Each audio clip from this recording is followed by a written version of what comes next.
The story name is The Death of a Boy That Changed America Forever.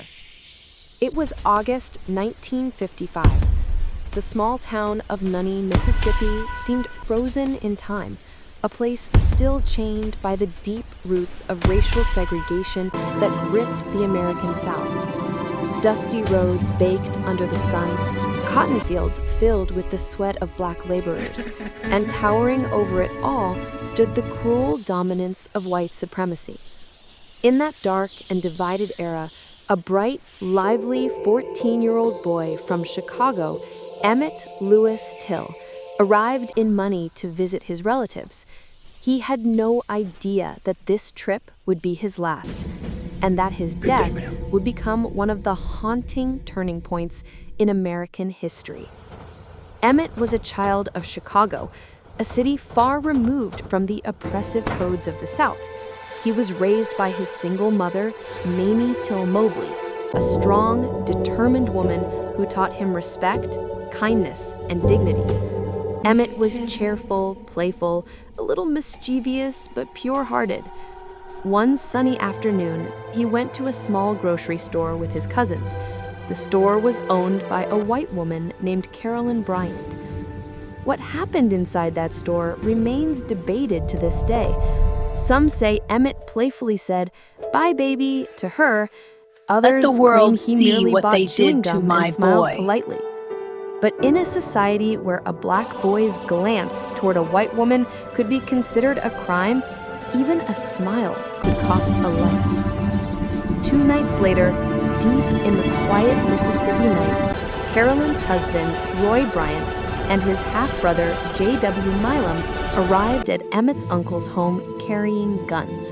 They banged on the door, shouting, "We want the boy. We just need to talk to him."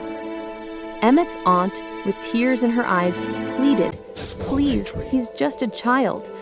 But mercy had no place in their hearts.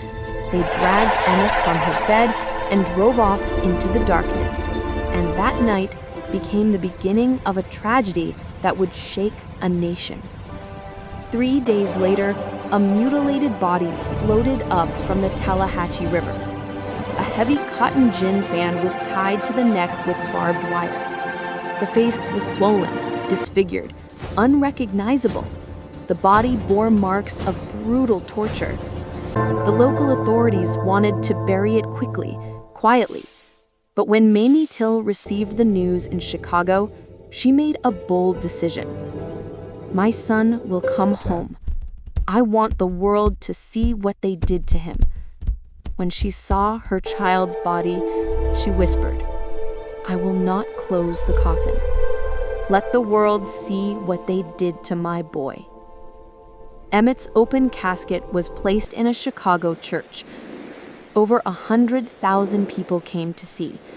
Newspapers and magazines published the horrifying photographs, the destroyed face of a child, and the silent grief of his mother. The images shocked not only America, but the entire world. People realized the true horror of racism in America's heartland. When Jet magazine published Emmett's photos, one journalist wrote, "If America still has a conscience, this will awaken it." Then came the trial. Roy Bryant and J.W. Milam were charged with murder. Witnesses came forward, but most were too terrified to speak the truth. The jury was composed entirely of white men. After just 67 minutes of deliberation, they returned the verdict: not guilty.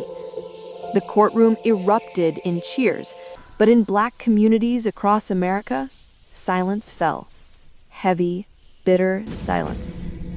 Mamie Till, standing with unwavering dignity, said softly, "I have not lost.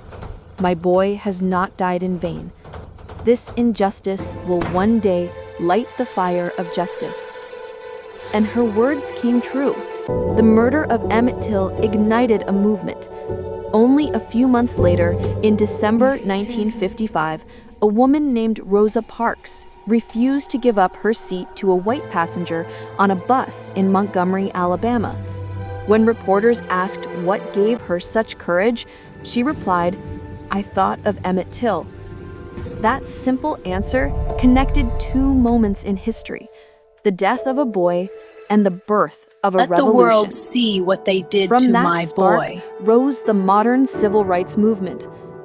Dr. Martin Luther King Jr. took up the cause, leading marches and demanding equality.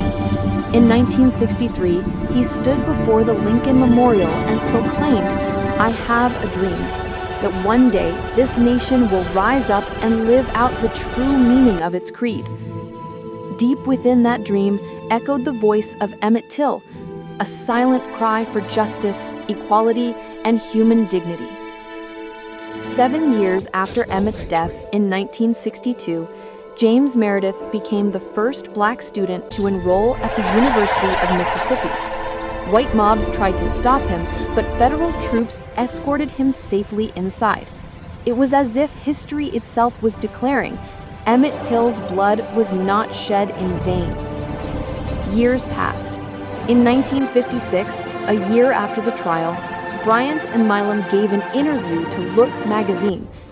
Safe under the protection of double jeopardy, they coldly confessed to killing Emmett. "Yeah, we did it. We just wanted to teach them a lesson." But though the law could no longer touch them, history never forgave them. Mamie Till never stopped fighting. She traveled across the country, speaking at rallies, churches, and schools. "My son's death will not be in vain," she would say. Emmett's name became a rallying cry: "No more Emmett Tills." In 1960, 4 black college students in Greensboro, North Carolina, sat down at a whites-only lunch counter and refused to leave until they were served. Thus began the sit-in movement, another wave born from the fire of Emmett Till's martyrdom. Nearly 50 years later, in 2004, the U.S. Department of Justice reopened the case. Investigators found that Carolyn Bryant was still alive and new evidence emerged. In 2017, a book by historian Timothy Tyson revealed that Carolyn herself had admitted, "Emmett never threatened me. I wasn't telling the truth." But by then, the killers were long dead, the evidence lost, and justice impossible. Yet, once again, America paused to reflect on the lie that cost a child his life and the conscience that took half a century to awaken. In 2022, President Joe Biden posthumously awarded Emmett Till and his mother, Mamie Till-Mobley, the Presidential Medal of Freedom, the nation's highest civilian honor. That same year, the Emmett Till and Mamie Till-Mobley National Monument was established in Washington, D.C. There, preserved behind glass, lies Emmett's original casket, his mother's black mourning dress, and on the wall, in bold letters, are the words, "Let the world see what they did to my boy." Today, America has come far. Legal segregation is gone, and equality is enshrined in law. Yet every time an unarmed black man is killed, every time injustice repeats itself, the name Let the world Emmett Till see is what they spoken did to again, my boy. as a memory, a warning, and a cry for justice. Emmett Till's story is not just the tale of a murdered boy. It is the story of a mother's courage and a nation's awakening conscience.